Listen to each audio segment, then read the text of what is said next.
This is Professor Tomas Rogula, founder of the IBC, and I am delighted to announce today we have another IBC University of Oxford Surgery webinar to be streamed via the IBC website www.ibcclub.org.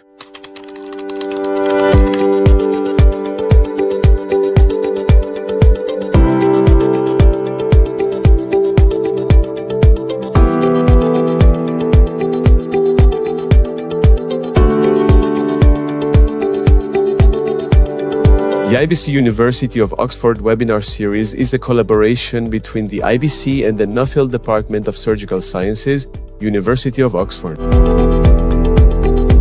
The aim of the webinars are to provide free and first-class surgical education globally to improve patient care. In addition, the University of Oxford have allocated September 15 to 17, 2026 as the dates for the 7th IBC University of Oxford World Congress to be held at the Examination Schools, University of Oxford. For more information, go to the IBC website www.ibcclub.org. We would like to thank our global education partners for the 2026 IBC University of Oxford webinar series, which are Bariatric News, the International Obesity Society, the Upper Gastrointestinal Surgical Society, Laparoscopic Surge, Bariatric Channel, the Robotic Global Surgical Society, the Operating Room Global Foundation, and the Gulf Obesity Surgical Society. We would also like to thank our platinum sponsors Johnson & Johnson MedTech, Reach Surgical, XNY Medical.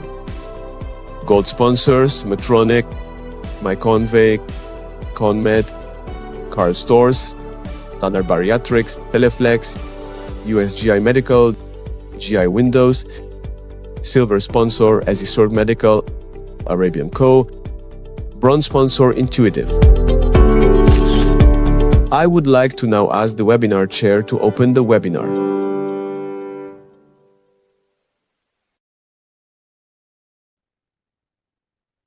Hello, everyone, and welcome. I am delighted to be here today as your chair for the webinar on hybrid stapling in robotic bariatric surgery, real-world outcomes and experience.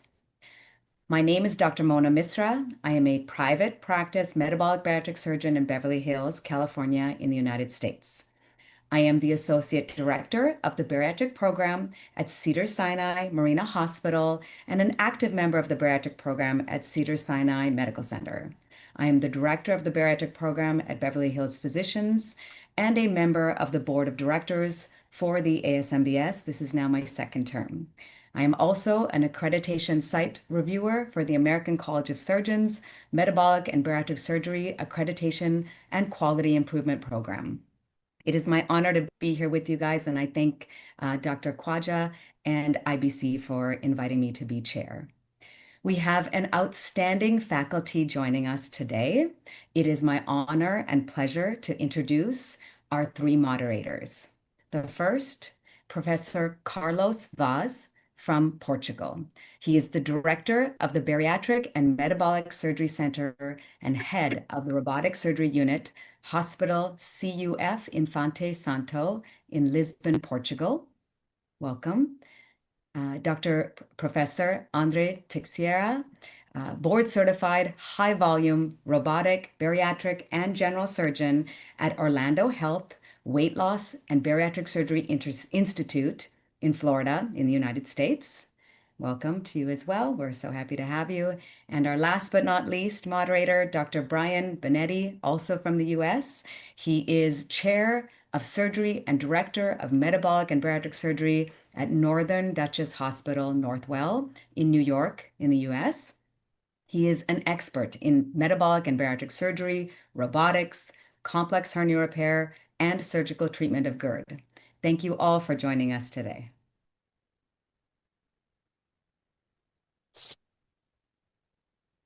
And we'll have Dr. Teixeira introduce the first speaker.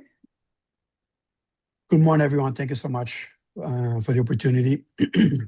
Today, our first talk is going to be techniques for robotic-assisted bariatric surgery. I have the honor to present Dr. Jay Roberts. He's a volume bariatric surgeon in Ultimate Bariatric, Texas. Associate Adjunct Professor at University of North Texas Health Science Center. Thank you very much for being here. Thank you.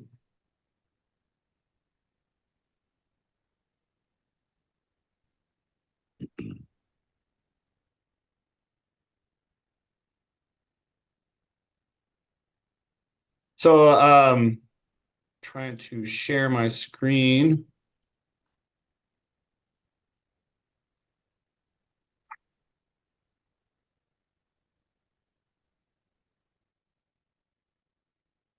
So today I'm going to be going over the techniques I use for hybrid stapling,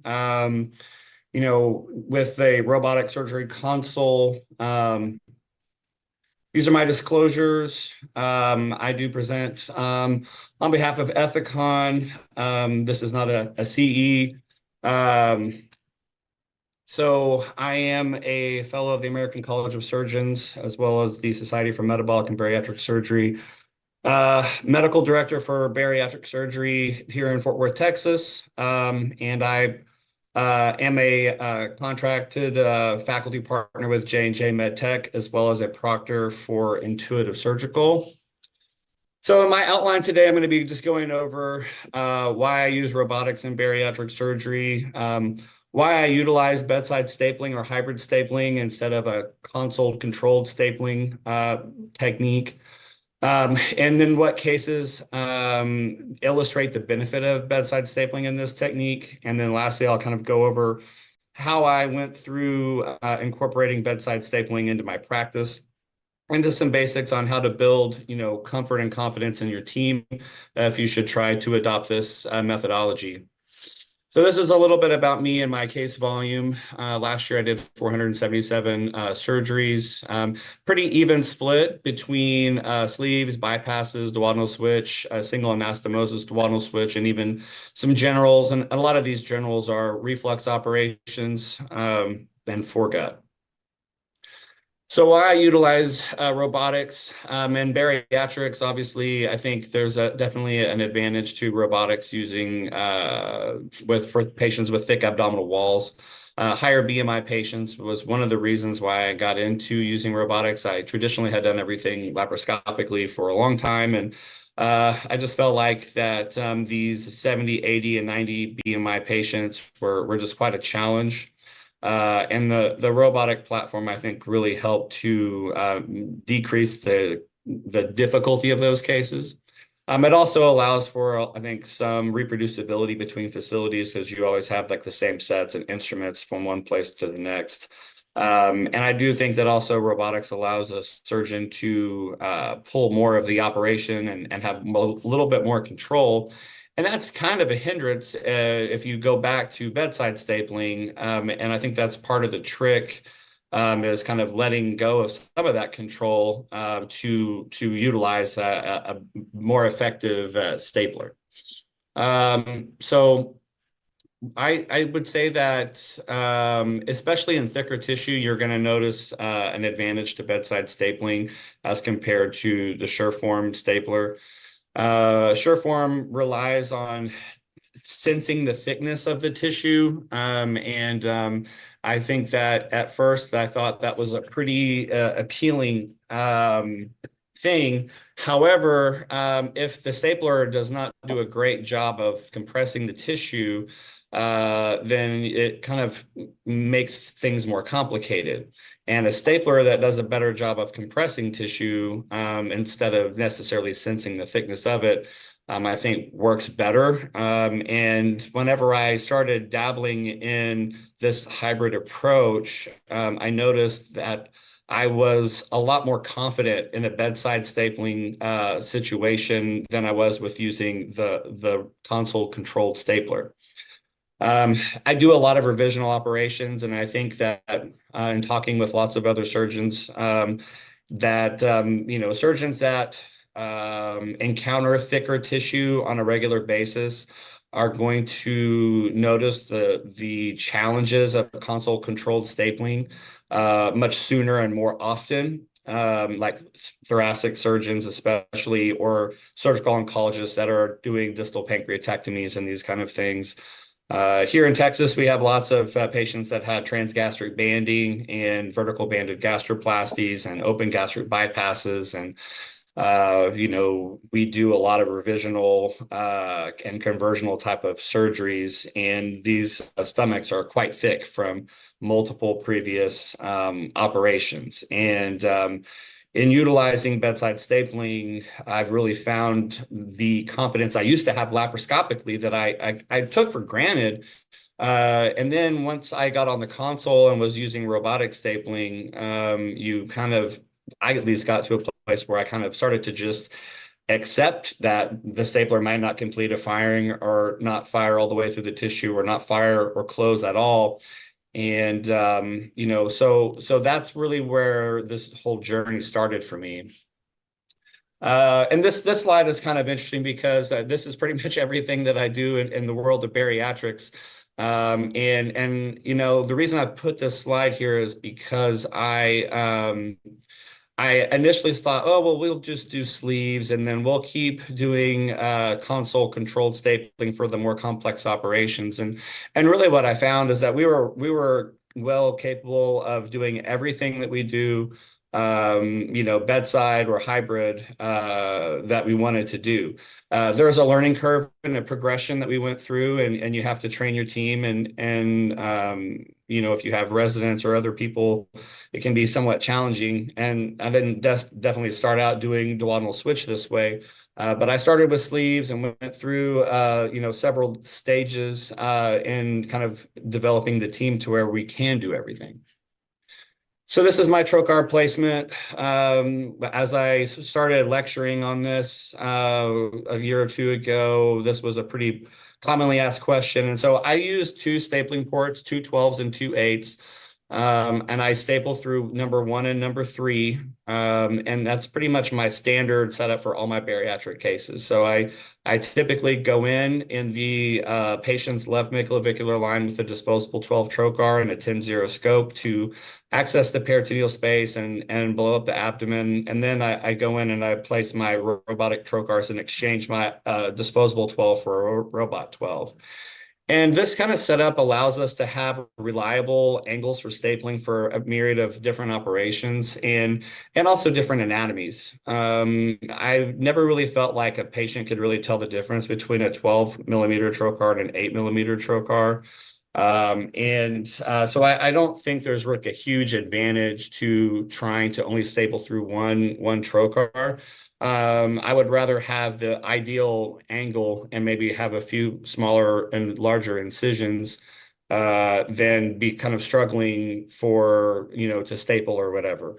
So, and I can kind of go through like how I utilize those two stapling ports, but the long and short of it is my bedside person, who is usually a RNFA or a surgical first assist, will just undock the arm and staple through it. So I've got some video here just comparing the Sureform stapler to the Echelon 4000, which we've been on the 4000 for a while. The Sureform this video is really more to show that it's very comparable. They're both decent staplers, but this is really just to show that you can create the exact same thing, using the bedside technique. And it's interesting how used to we got like for the pausing for compression and how much time it takes to construct a sleeve. And whenever we went to bedside, at least from a cost standpoint, we were able to utilize two staplers instead of just one. So we were really able to do things quite efficiently that way. I do utilize staple line reinforcement, I didn't start out that way. That's something that I moved to. I started doing things robotically the exact same way I did them laparoscopically. And what I noticed was I was having more issues with staple line bleeding issues. And so I started using buttressing material, and that definitely seemed to improve. I do think there's more than one way to address that issue, but that's worked well for me and my team. So this is a video of 4000, we've been using 4000 for the last probably 10 months or so, and I've been really happy with it. I think it's a fantastic stapler. I do think that you have drier, reliable staple lines. I didn't change any of my load selections when I switched to 4000. I kind of wanted to just do everything exactly the same way that I did things with 3000. And I went through quite a progression whenever I transitioned from using the console controlled firing and Sureform. I was using, I think, naked blues, like non-reinforced blues and non-reinforced whites, and still having bleeding issues. And so then I went to buttressing, and then I was using greens and blues and whites. And ultimately, I finally landed on using blues with reinforcement and whites with reinforcements, and then non-reinforced blues. I don't use any whites on the stomach anymore.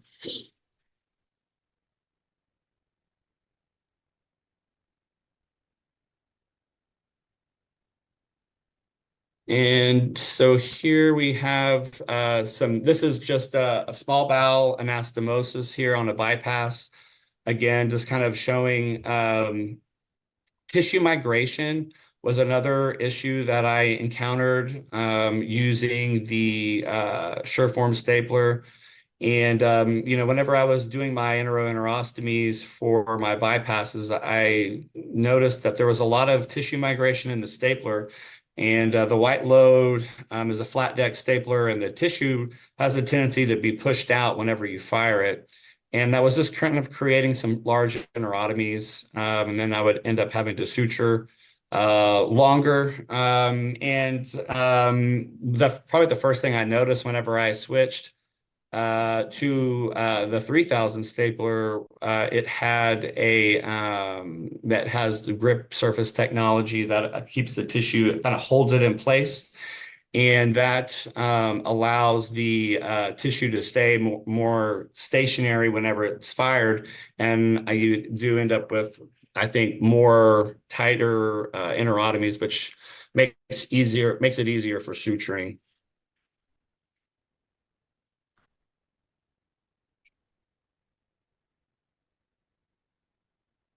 And this is just I don't have a 4000 video. This is a 3000 stapler utilizing, and this is my assistant is doing the bow.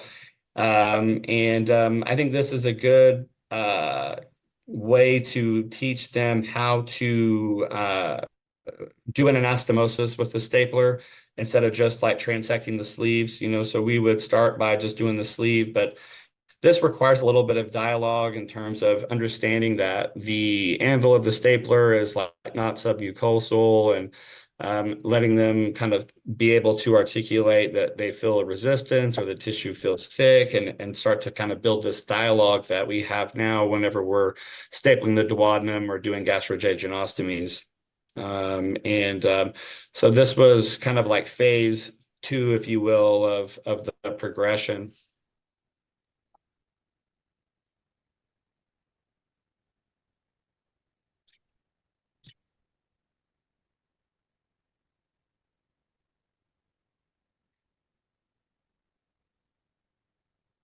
And this is a video of the VistaSeal, which I think is a great adjunct for your staple lines. I really like VistaSeal.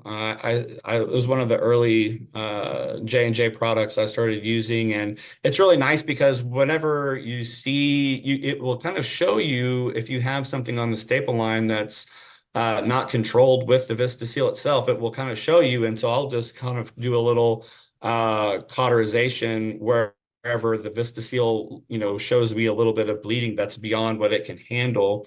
I've been using the VistaSeal for quite a while. I think it's a good product. It's served me well. I typically have it thawed for all my cases. It's also really good for gallbladders. The Dermabond Perennial is another product that I've been using on these bedside cases, and I think it just adds some strength to the Dermabond. You have to make sure you clean any kind of chlorhexidine preparation that you use for the skin. We've been, really aggressive about making sure that the skin is very clean, and your Dermabond reactions are going to be much less if you do that. But I have a lot less superficial wound disruptions with the Perennial compared to just traditional Dermabond. And a lot of my patients are, they're, significantly obese, and there's a lot of tension on their skin, and the skin with the Perennial has definitely been a noticeable difference. So this slide is just kind of going through like my transitioning to bedside stapling. We just started with sleeves. We started with the easy stuff. They had also seen me staple on the console for a long time. So they were pretty familiar with the orientation of the staplers and the angles. And I instructed them to do things exactly in the same way that I had been doing them from the console. And that made for a pretty easy transition. And then the next phase they would start stapling the gastric pouch on a bypass, that was a good to teach them stapling through like some different angles. Stage 3 was anastomosis, so then we started doing the gastrojejunostomies and the small bowel anastomosis on bypasses, and that's really where that dialogue really kicked in. And then the last thing, and I think the most difficult thing to do from a bedside stapling perspective is transecting the duodenum. It's a scary firing, and the angle is kind of challenging in some people. And there's like tiger country. There's lots of scary things around there. So you have to have a lot of confidence in your assist to staple it. And every once in a blue moon, I will go ahead and just do it from the console if it's really bad. But that only happened a handful of times in the last year or two. So I do think that it's very doable to bedside staple, and that's the technique that I've been using, and kind of the process that we went through. I think to get to a place where I have a lot more confidence in stapling, especially in really compromised tissue, really thick tissue. I do think that the bedside staplers, they just do a better job of consistently compressing the tissue.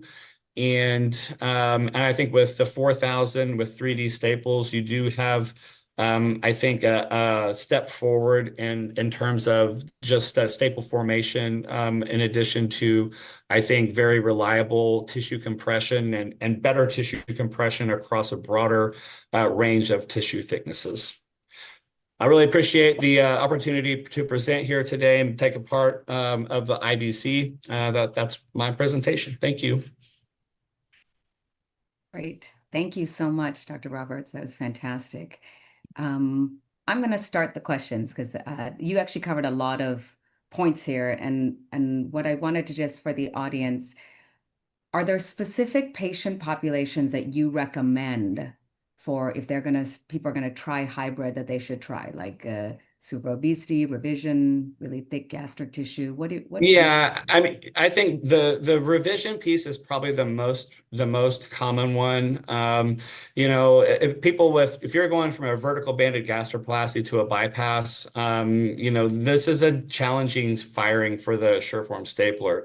And I had many times whenever it just wouldn't close or it wouldn't fire, wouldn't complete a firing. And I was able to put the Echelon green load on it, and it went through very well consistently with perfectly formed staples. Any kind of like ulcer case, if you have a lady or a patient with a recalcitrant marginal ulcer where you've got a lot of inflamed, thickened tissue and you're revising that gastrojejunostomy, that's another case where really the bedside stapling technique really shines.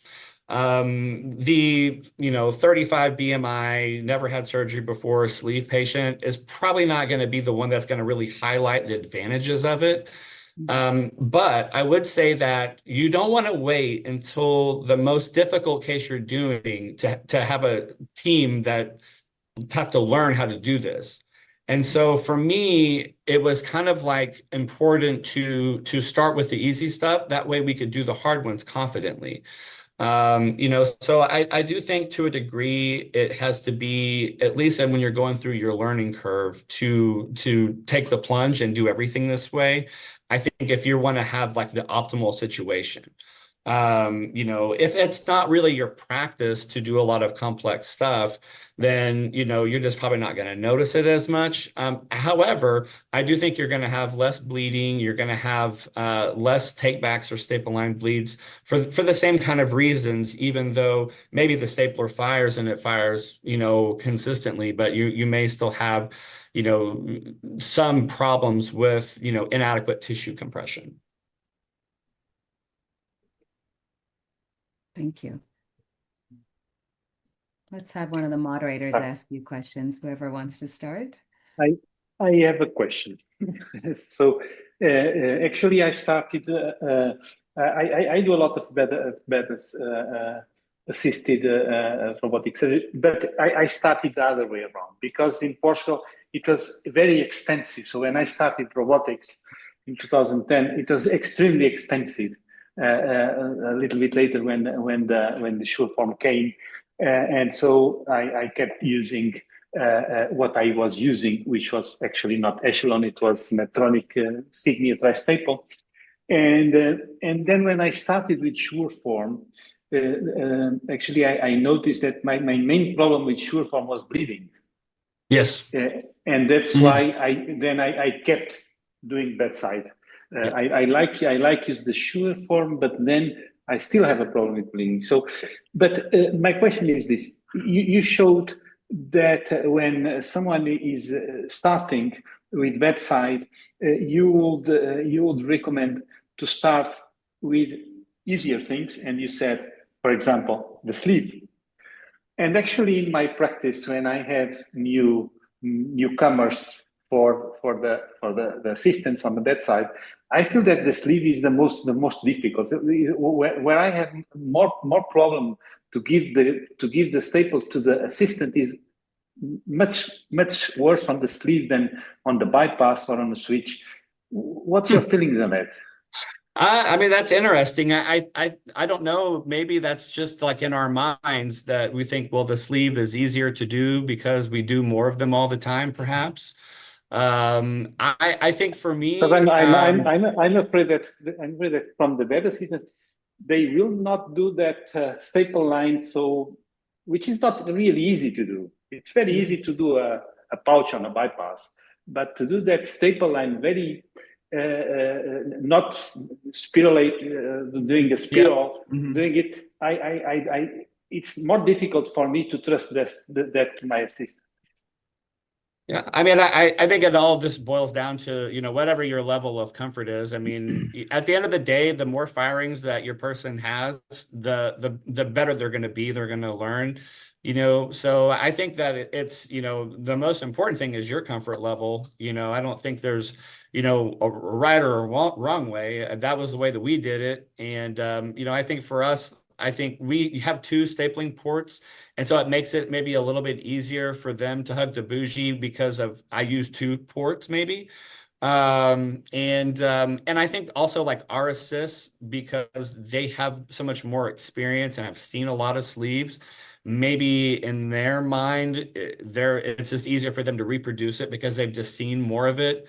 I don't have a great answer for you, but I do think that at the end of the day, it's all about training them to be comfortable stapling, and you also. And so like if you're more comfortable starting out with the bypass, they're still going to gain experience and ability from firing it. It's a progression, and where you start and where you end is, you drive that bus, So I think it's great that you're doing it. And it was so interesting. I presented this topic at a conference in Spain a year or two ago, and it was very interesting how to us in the States, to do a laparoscopic stapler with a robot is not common, but whenever I presented in Spain, it was a very common thing from financial reasons, as you mentioned.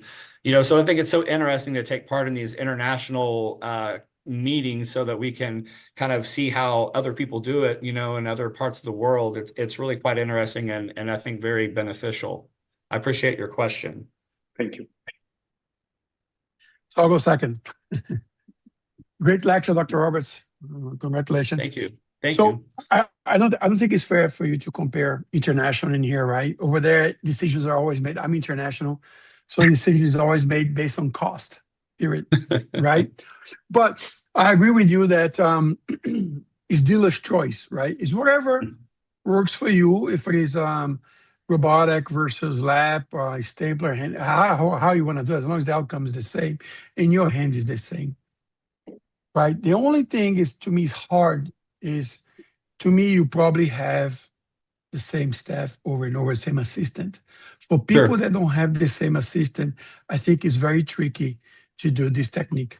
If you want to do this, my consideration is make sure you have the same assistant. So for people that don't have that, how would you tell them to, or you tell them not to do it, right?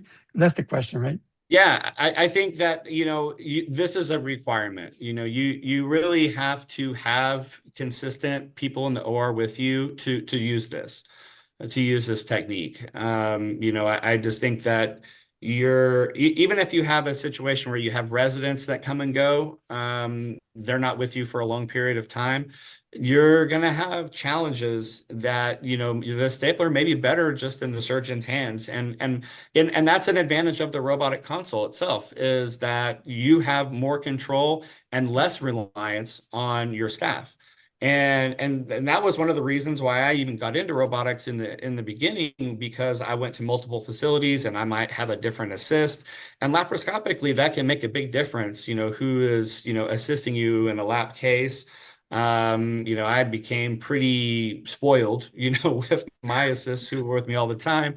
And then I would go to another hospital and they wouldn't be credentialed there or whatever. Or, I actually one of my main assists had a stroke, and I had to train a new person in the middle of our busy time. And it was quite a challenge. And so I think that's an advantage of console control firing, is that you don't have to rely on anybody. In fact, there's many times if I don't have an assist that I know, I'll just use the console stapler. I mean, the staplers, they're all good. They're all good. It's just a matter of understanding everything has strengths and weaknesses. One of the strengths of console control firing and Sureform is that you don't rely on those things and you have total control. The weakness of it is that in really thick tissue, you're really pushing the limits of that stapler. Thank you. Sure.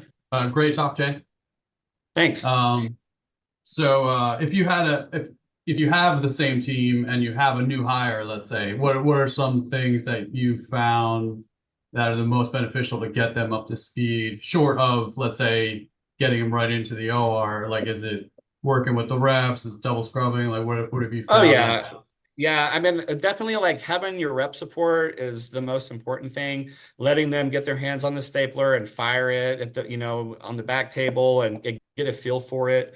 Even maybe doing like some labs, some tissue labs can be very beneficial. So I think that, it takes a lot, or double scrubbing and have somebody come in and, show them what they do. I mean, it's hard whenever you're on the console, right? And because you're not there at the bedside. And so it becomes very challenging to train somebody from the console that's at the bedside. And so having somebody who's tenured that knows what they're doing, train the new person from the bedside is the best case scenario. That might not always be available to you, but that's really where your reps have to like step in and be a part of the team. I mean, that's kind of my expectation for my rep support, and I've had some great reps over the years, and they make all the difference to bridge that gap.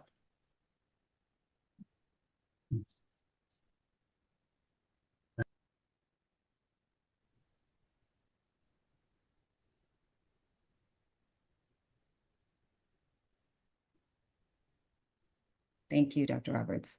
Sure.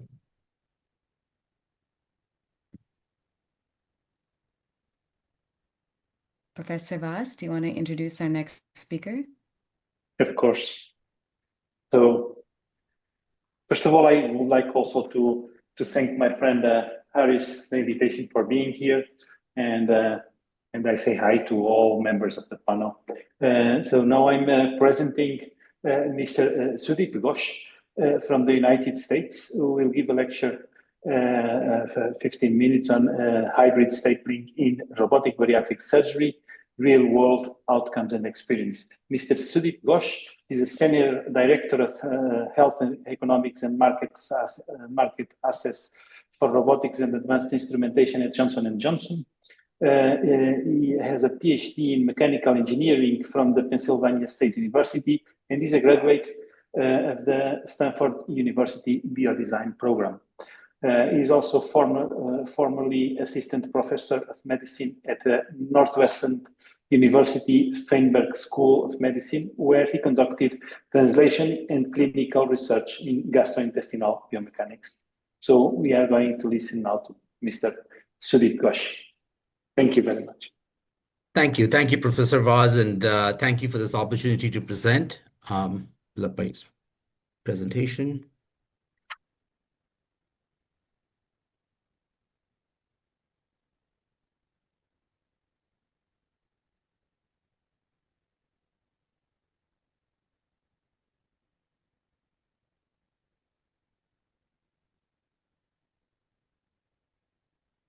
Sorry, can you see my presentation yet? Nope. Not yet. There we go. Yeah. Perfect.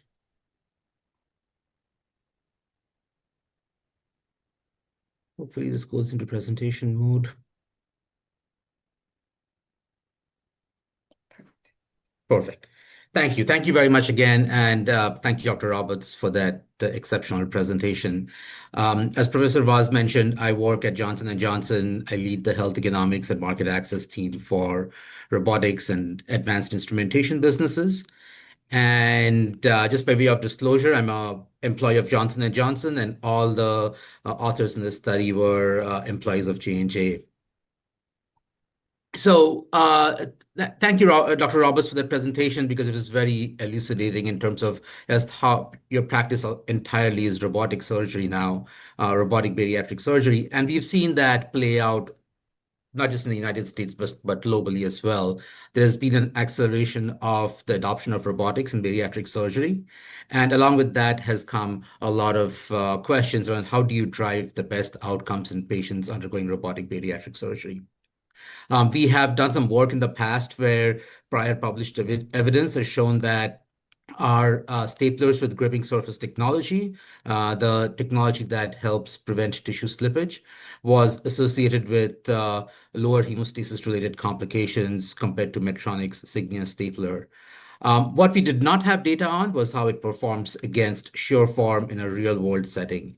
So the goal of this study was to assess the clinical and healthcare utilization outcomes associated with the Echelon-powered staplers with GST reloads.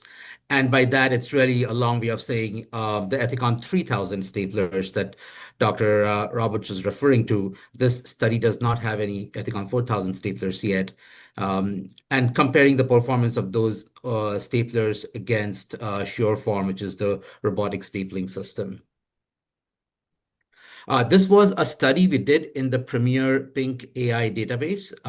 It is a database of about 200 hospitals in the United States.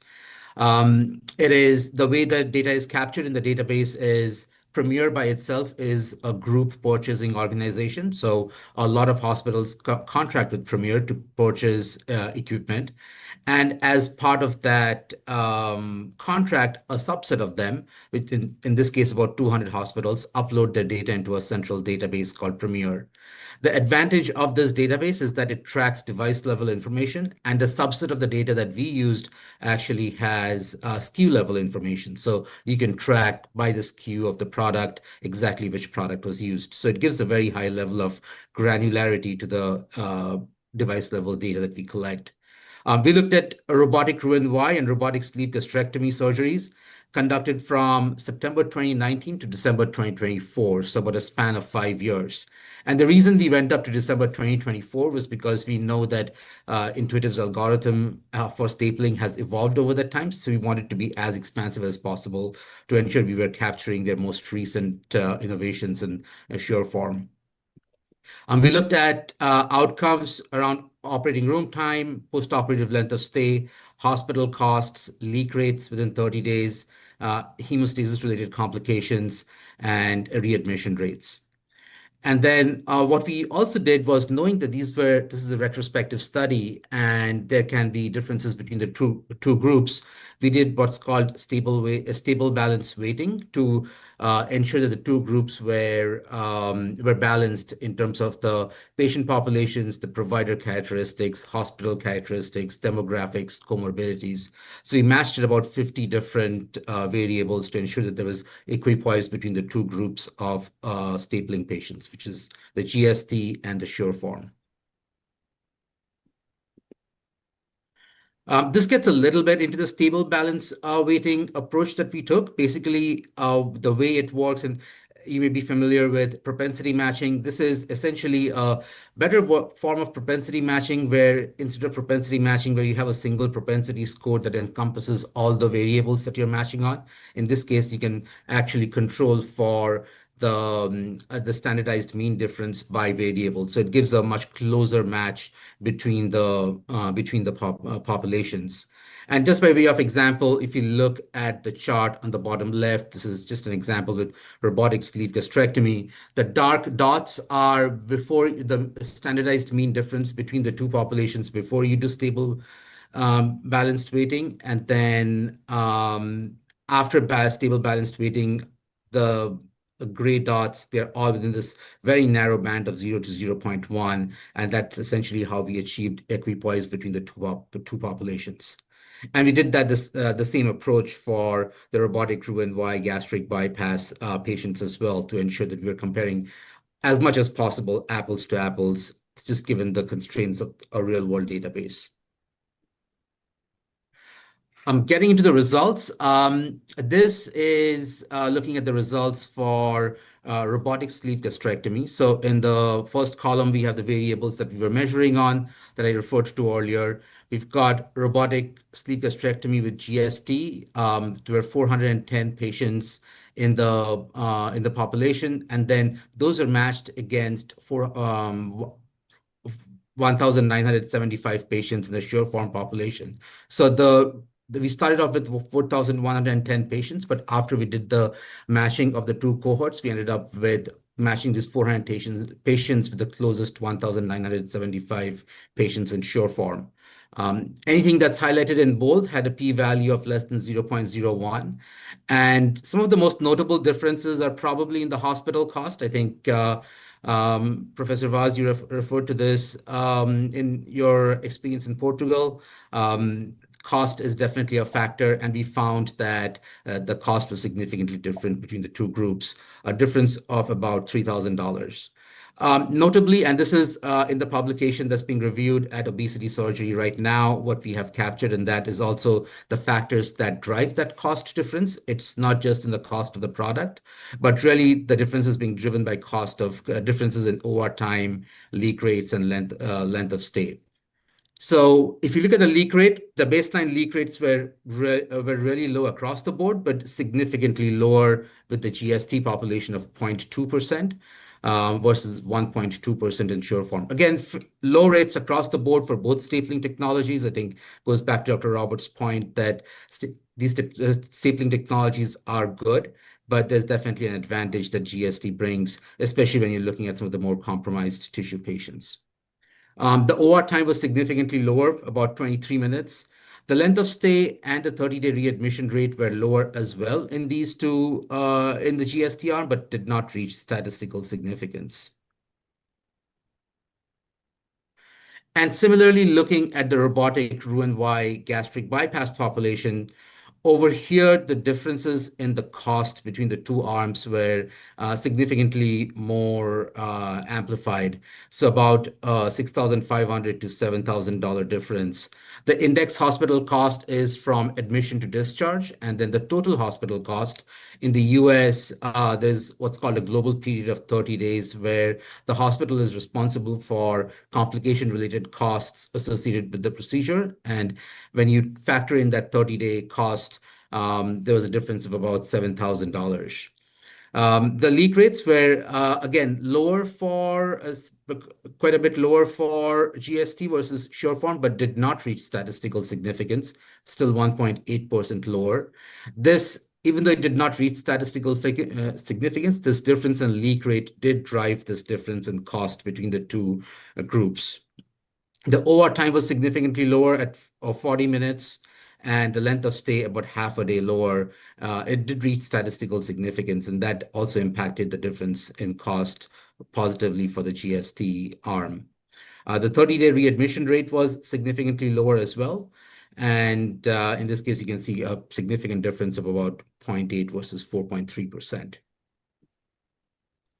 So to conclude, in this robotic sleeve gastrectomy patients, what we found is low leak rates across the board, but a 75% reduction in leak rate with GST versus Sureform, a 23 minutes per procedure reduction in operative room time. And when we actually did a model to understand how that impacts OR utilization, what we found is that if you do a procedure with bedside stapling, you could incrementally add another sleeve gastrectomy procedure at the end of the day in your robotic suite. And an 18% reduction in cost of the procedure for the hospital. Similarly, for robotic Roux-en-Y gastric bypass, a 40-minute reduction per procedure in the OR time, a 21% shorter post-operative length of stay, significantly 81% reduction in 30-day readmission rate, and about a 1/3 reduction in the cost of the procedure. Now, this study, of course, has limitations.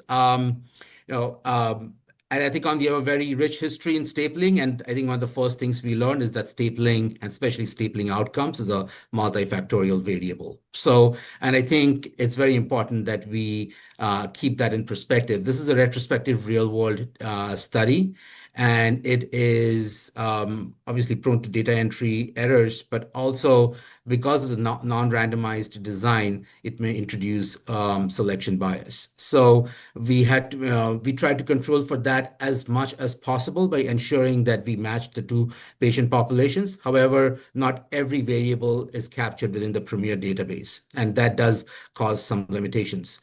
Stapling outcomes being multifactorial, not all the factors that impact stapling outcomes would have been captured in the Premier database. We believe that in the Premier database, and we use it extensively for stapling real-world evidence research, as do other manufacturers and other investigators. It does capture most of the variables that matter in stapling, but definitely not 100% of them. Another limitation is that because of the nature of the data, it is not an EMR system, and it does not capture the granularity of the surgical technique. So, for example, what kind of leak testing was done during the procedure? We know that those practices can vary by physician, adjunct staple line interventions, and those may impact procedure time and bleeding outcomes. And then Dr. Roberts brought this up very well in his talk, which is that the skills of the surgeon, but also the surgical team matters a lot. And Premier does not capture any of that experience of the team that's working on the patient. With that, we presented this data at IFSO last year in 2 podium presentations. And then this is a list of all the authors, a stellar team here at J&J that worked in this study. And with that, I'll conclude my presentation, and thank you. Look forward to questions. Thank you. Thank you, Mr. Sudeep. I have a kind of a question. Because so I was a little bit surprised. As I told you, I still use the bedside assistant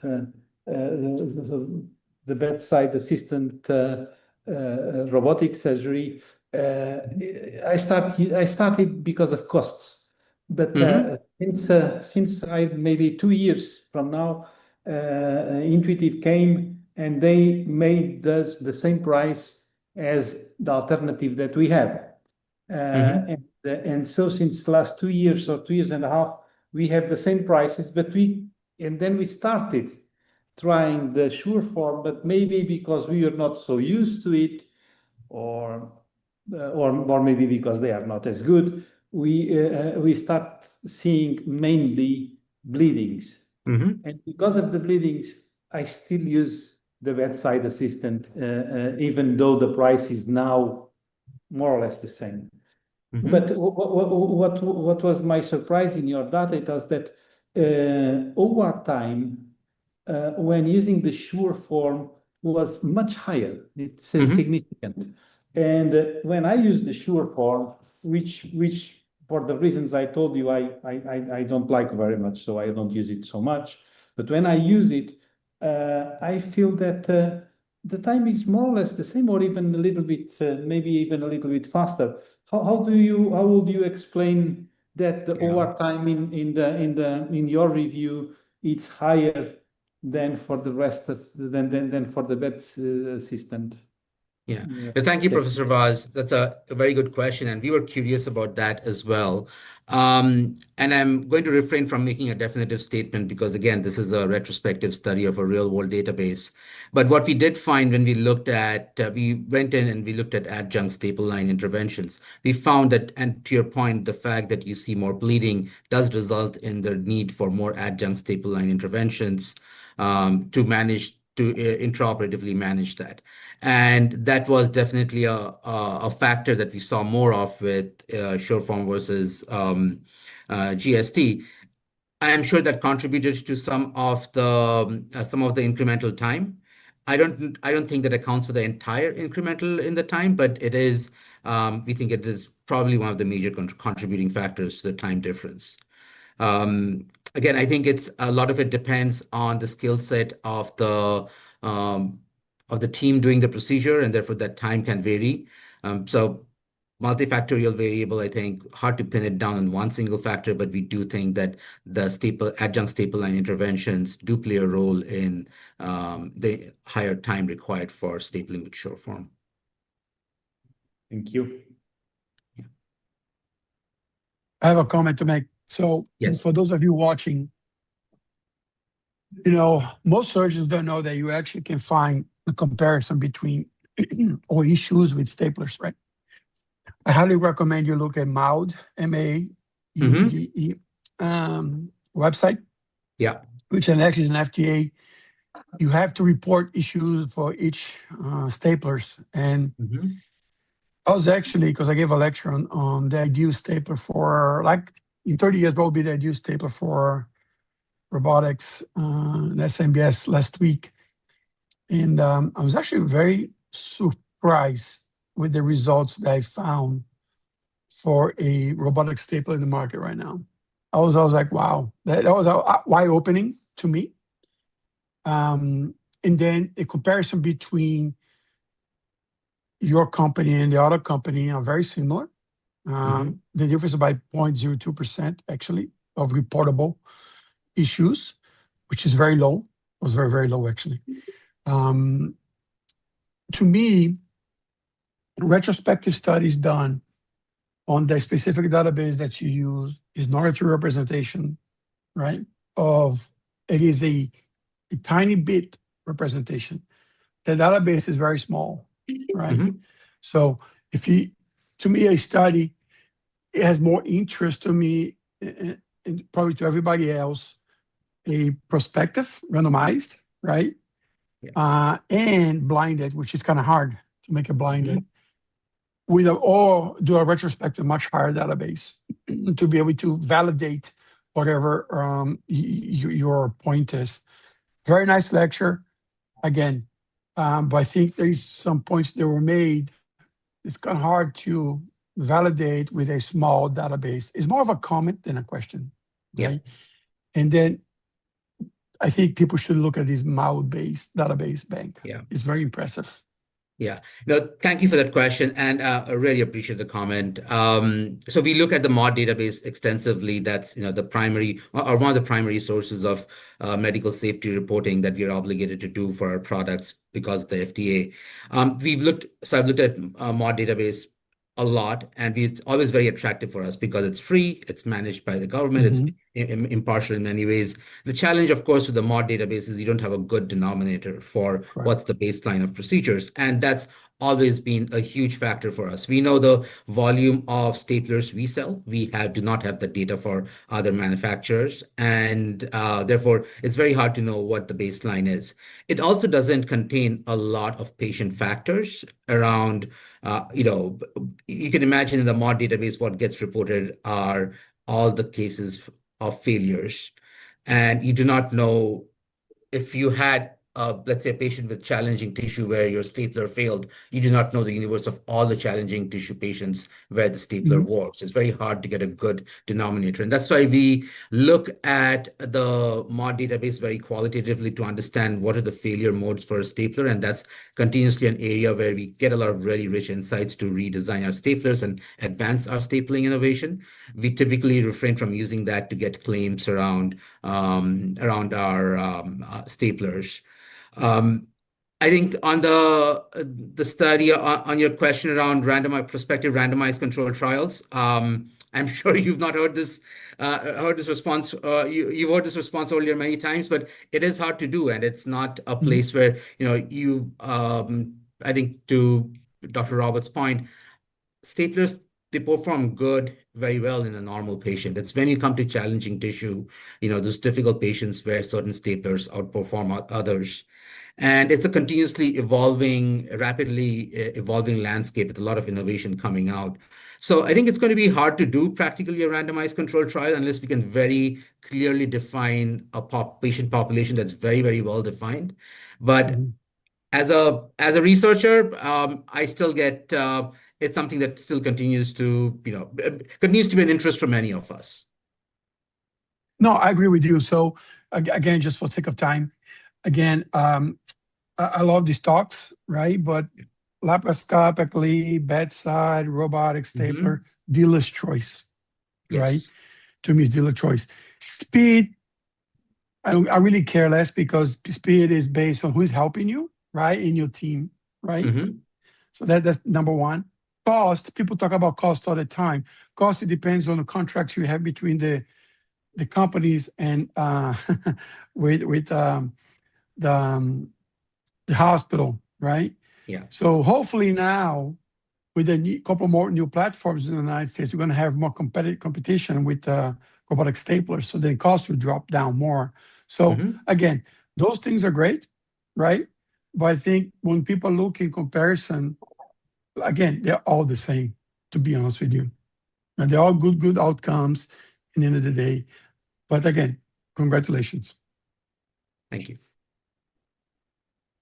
Yeah, just a comment as well. I thought that some of the leak rates were surprisingly high to me, not that they're inaccurate, but that if the leak rates were that high, especially for the robotic short form stapling, that the 30-day cost would seem to me to be significantly more higher than what it was based on just percentages and the overall volume of the leak rates with the robotic, the number of robotic cases that you had done or you looked at. So wasn't sure exactly about that. And I don't know if you've compared also to like ASMBS and their databases just to kind of see where it stands.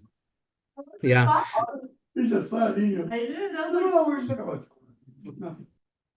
Sorry. I think the only thing I would add to that is it's very hard to draw causal linkage in the Premier database. And I think that's something we are always cautious about because it's a really good way to understand correlations. We control for confounders as much as possible, but Cost is, this is the cost that the hospital reports into Premier. And there are multiple factors that drive those costs. It's cost of supplies, it's cost in the OR. So it's a leak is one factor. We do know that leaks are expensive, but I think we saw about a $7,500 difference across the board on average between the two arms. And a significant part of that was tied up in the cost for the Roux-en-Y cost of leaks in the Roux-en-Y population compared to sleeve, where the difference was much more closer to $2,300, and the leak rates were lower as well. Wonderful. Any other questions from our moderators for either of our wonderful speakers today? All right. Okay. Well, I guess that actually worked out perfectly. Thank you, Dr. Ghosh, for speaking, and thank you, Dr. Roberts. I think we've really had a really great discussion here. It was honest and nuanced, and I think that's what our audience wants to see. I think from our panel, we can see there's no single right answer, and that's actually probably a really valuable takeaway, because each technique, I think, offers potential benefits. So maybe the hybrid approach may represent a thoughtful strategy of letting the individual case versus the technology drive our decisions. So for our guest speakers and moderators, thank you for bringing not just your expertise, but your candor, since that kind of intellectual honesty is what moves our field forward. To our audience, I hope this was helpful to all of you.